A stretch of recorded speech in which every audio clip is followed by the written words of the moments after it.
Hi, everybody, and welcome back to Kevin's Upfront Opinion today. And today I thought I'd speak about a subject, which is about why is family time important. And I'm going to try and do this because I've actually had a comment off a guy who basically said, Kevin, stop making videos because you're always going off subject, you're always going on a tangent. So, what I'm going to try and do today, it's not going on a tangent, and I am guilty of this, and he is correct. A lot of the time I do go on tangents. Some of the times it's because I have seizures. I'm an epileptic, and I have seizures during it, and I don't actually realise I'm doing it. And sometimes I just get irritated and get caught up in the moment.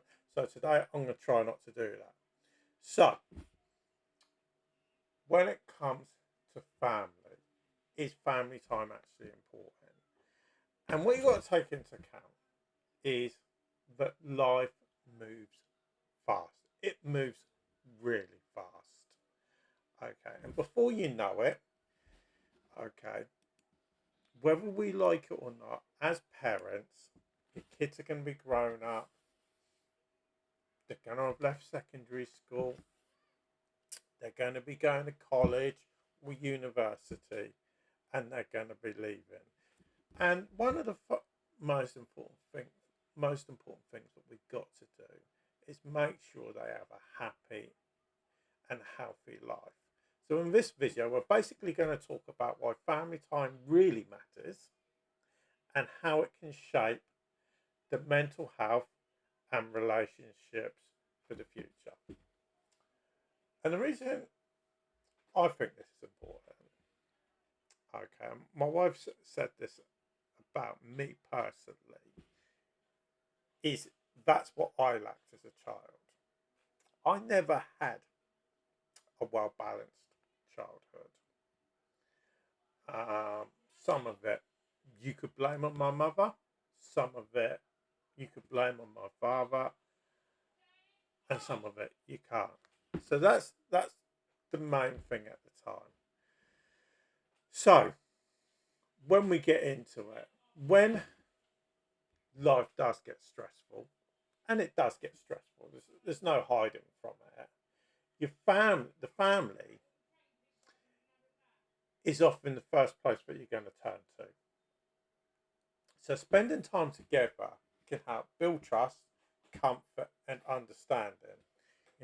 Whether it's at this time now or in it's many years in the future. I know, if I look at my mum, not my mother, my wife, if she's got a problem, even though we've been together, what, 12 years? It's 12 years. First person she's still going to go to even now, as much as irritating it is at times, is her own mother. Her mother lives just up a couple of miles up the road. First person, but she's either going to go down and see her or she's going to call her because she's got that emotional support. Even though my wife's 48 years of age, she's built that rapport and she's got that relationship. So it's important to have them strong relationships that you're able to build at a very young age, and they can go through the ages. So it's important to have strong relationships and to build them relationships with children, which can then create a positive impact on the child, not just when they're a child, but when they become an adult as well, because it'll make their life a lot easier and it'll help with their mental health and everything else, and they'll be able to have meaningful relationships, whether it's a relationship with a partner or what potential work colleagues and having friends and all of that type of stuff going forward in their lives, whether it's over the next 10 years, 20 years, 30 years, 50 years, or 60 years, however long, having that basic relationship at that early age with our mother and father, and I will say mother and father, it will help with our mental health and being able to build our them relationships over the years to come. Okay. And a lot of it doesn't need to be complicated. Doesn't need to be complicated things, you know. And it's the things that you take advantage of, the things that were done back in the day, the things that my mother, well, really my grandfather would have spoken about, the things that would have been done back in the 20s or the 30s, 40s, 50s, and those would be things like eating a meal together. My grandfather, I still remember this, and he would say to me, right, whatever they got given for breakfast, they had to eat at breakfast. If they didn't eat it for breakfast, okay, if it was a school day, they'd have it for tea. If they didn't eat it for tea, they'd have it for the next breakfast. If it was a weekend, then they would have it for lunch. Then they'd have it for tea. And they'd have it for every single meal until they actually ate it. Now, I appreciate a lot of people, people would say that's child abuse nowadays. But that was the way things were. And if it's not things like that, it's going for a walk. Now, I live right by the beach. Okay, I live about 10 miles from, not 10 miles, about 5 to 10 minutes walk from the beach.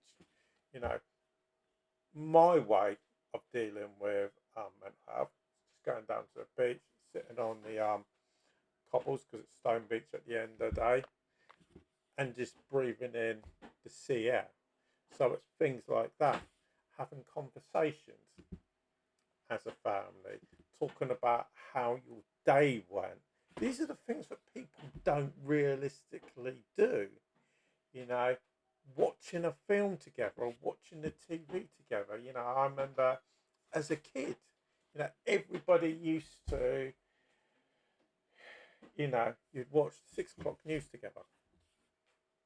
Okay. You'd watch Coronation Street or EastEnders. If it's a weekend, now I'm going to really show my age.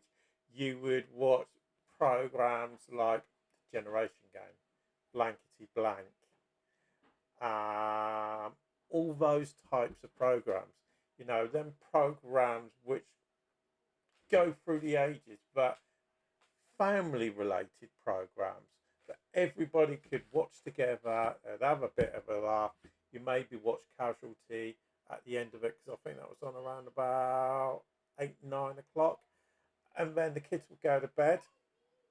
Okay, and you'll find something to do on the Sunday. Maybe go at the market. Okay, and then sit round the table to have a roast dinner together on the Sunday. Okay, so those are the basic things. Okay, but when I look at it, is why is it important?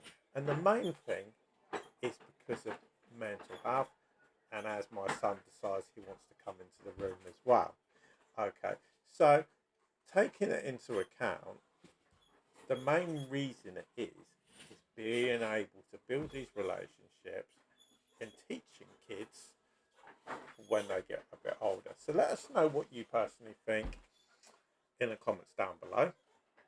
But for now, thanks for listening, and I'll speak to you all again a bit later.